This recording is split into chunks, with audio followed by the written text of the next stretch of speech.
अस्सलाम वालेकुम। कैसे हैं जनाब? दुआ है आप सब लोग खुश रहें, आबाद रहें। आप देख रहे हैं मेरे YouTube channel WhatsApp electric.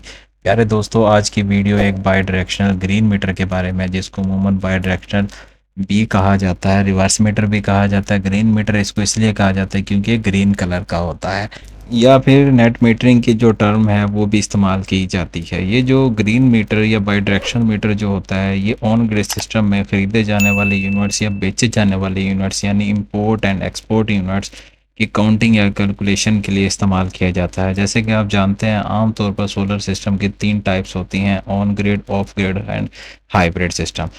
Of grid और ऑन ग्रिड सिस्टम का जो मिक्सचर होता है, इसको हम हाइब्रिड सिस्टम कहते हैं। ऑफ ग्रिड सोलर सिस्टम अमूमन सोलर पैनल और बैटरी पर मुश्तमिल होता है। इसके अंदर जो वापडा की सप्लाई होती है वो ऑप्शनल होती है। अगर वापडा साथ ना भी लगाए तो सोलर पैनल और बैटरियों पर आपका सिस्टम चलता रहता है। दूसरा जो ऑन ग्रिड सोलर सिस्टम होता है वो कुछ इस तरह से काम करता है कि सोलर सिस्टम जितनी भी बिजली बनाएगा वो सारी आपके घर में इस्तेमाल होगी। जिस टाइम में घर पर कोई लोड नहीं चल रहा होगा, वो सारी बिजली वापडा को ट्रांसफ़र हो जाती है, यानी कि वापडा के ग्रिड में शामिल हो जाती है। इस चीज़ को कैलकुलेट करने के लिए जो ग्रीन मीटर या बाई डायरेक्शन मीटर लगाया जाता है, यानी कितने यूनिट आपने वापडा से ख़रीदे हैं और कितने यूनिट आपने वापडा को दिए हैं।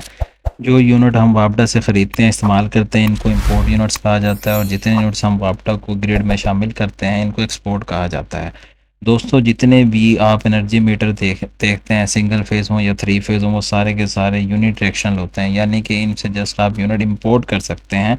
वो इंपोर्ट यूनिट्स की ही कैलकुलेशन करते हैं। अगर इसी मीटर को बाई डायरेक्शनल मीटर के तौर पर इस्तेमाल करें तो बहुत नुकसान का सामना करना पड़ता है, और इसी काम के लिए बाई डायरेक्शनल मीटर इस्तेमाल किए जाते हैं। जितने भी ग्रीन मीटर होते हैं दोस्तों, वो हमेशा 3 फेज़ ही होते हैं। जैसे कि आपको नज़र आ रहा है, ये 3 फेज़ बाई डायरेक्शनल मीटर है, जिसकी आउटपुट पर 8 अदर टर्मिनल हैं, जिसमें से 4 इनपुट के होते हैं और 4 आउटपुट के होते हैं।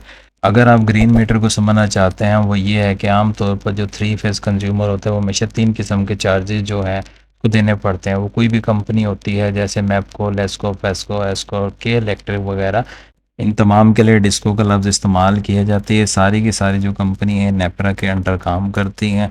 तो हर एक कंज्यूमर से बिजली का बिल वसूल करने के लिए रेट लिस्ट जो है वो तय होती है, जिसको टैरिफ कहा जाता है। इस टैरिफ के अंदर जो 3 फेज़ कंज्यूमर होते हैं, इन 3 किस्म के चार्जेस जो हैं वो लिए जाते हैं। इसमें पीक और ऑफ पीक की जो टाइमिंग है वो बिल की बैक साइड पे भी मेंशन की जाती है। इनका जो पहले नंबर पे होता है वो पीक आवर्स होते हैं, इनका जो रेट है वो ज़्यादा होता है, और दूसरे नंबर पर पीक आवर्स आते हैं जो कि रात 11 बजे से अगले दिन शाम 5 बजे तक होता है। इनका रेट जो है वो अमूमन कम ही होता है। ये डोमेस्टिक कंज्यूमर के लिए होता है। इसी तरह एक और 3 फेज़ की कैटेगरी है जो कि कमर्शियल कहलाती है। कमर्शियल टैरिफ में रेट्स का फ़र्क होता है। जो कमर्शियल कंज्यूमर है, इन्होंने एक और किस्म के चार्जेस पे करना होते हैं, जिसको हम एमडीआई कहते हैं, मैक्सिमम डिमांड इंडिकेटर। इसके ऊपर जो किलोवाट होता है वो एक फ़िक्स अमाउंट होती है। इसी तरह जो डोमेस्टिक कंज्यूमर होते हैं वो जस्ट 2 किस्म के चार्जेस पे करते हैं। जो कमर्शियल होते हैं, यानी तो उनको 3 किस्म के होते हैं: पीक, ऑफ पीक और एमडीआई चार्जेस पे करना होते हैं। ये ग्रीन मीटर ही तीनों रीडिंग को नोट करता है, साथ साथ इंपोर्ट एक्सपोर्ट रीडिंग को भी नोट करता है। अब मैं आपको बताता हूँ कि इस मीटर के ऊपर कौन सा रीडिंग डिस्प्ले होता है। इस पे हम इस रीडिंग कैसे नोट की जाती है। फुल मीटर है हमारे पास जो कि रीसेट कंडीशन में है। इसमें नंबर 2 पे हमारे पास डेट आती है, जैसे कि आप देख सकते हैं। उसके नंबर 3 पे हमारे पास जो है वो टाइम होता है, इसका टाइम भी इसके ऊपर आ रहा होता है। और चौथे नंबर पर जो हमारे पास है वो टोटल किलोवाट इंपोर्ट होती है। ये मीटर के ऊपर मेंशन होता है, यानी जितने यूनिट आपके वापडा से ख़रीदे होंगे टोटल इंपोर्ट यहाँ आएंगे। ये ऑफ पीक के होंगे, यानी कि दिन वाले टाइम के होंगे। 5वें नंबर पर जो रीडिंग होती है वो ऑफ पीक टाइम में वापडा को दिए गए हैं, यानी कि सोलर ने बनाकर वापडा को दिए होंगे। 6 नंबर पर जो हमारे पास है वो पीक टाइम के इंपोर्ट यूनिट्स हैं, यानी कि वापडा से जितने भी यूनिट्स आपने लिए हैं वो यहाँ 6 नंबर पर शो होंगे।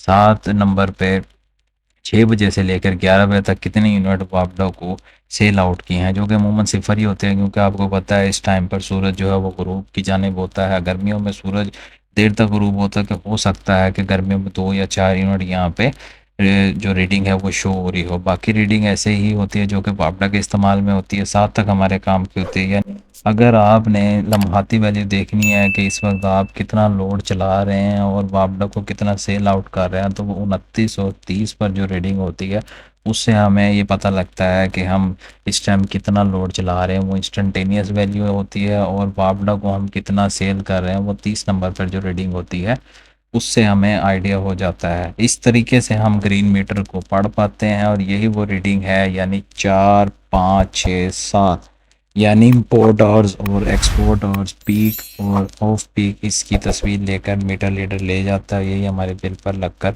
आ जाती है और मुतलका जो भी टैरिफ होता है उसके हिसाब से बिल की कैलकुलेशन होती है। और अगर इंपोर्ट वाले यूनिट्स ज़्यादा हों और एक्सपोर्ट यूनिट्स कम हों तो बिजली का बिल आ जाता है, और अगर इंपोर्ट यूनिट्स कम हों, एक्सपोर्ट्स यूनिट ज़्यादा हों तो बिजली का बिल नहीं आता। अगर आपने सोलर की कैलकुलेशन सही तरीके से की है, सोलर सिस्टम इंस्टॉल करवाया है, तो बिजली का बिल नहीं आएगा। और अगर एक्सपोर्ट वाले यूनिट्स ज़्यादा हों और इंपोर्ट कम हो तो आपका बिल जो है नोट टू बी पेड में चला जाता है, यानी कि बिल क्रेडिट में चला जाता है। तो कैसा लगा आपको मेरा लेक्चर? उम्मीद करता हूँ ग्रीन मीटर के बारे में आपको सब क्लियर हो गया होगा।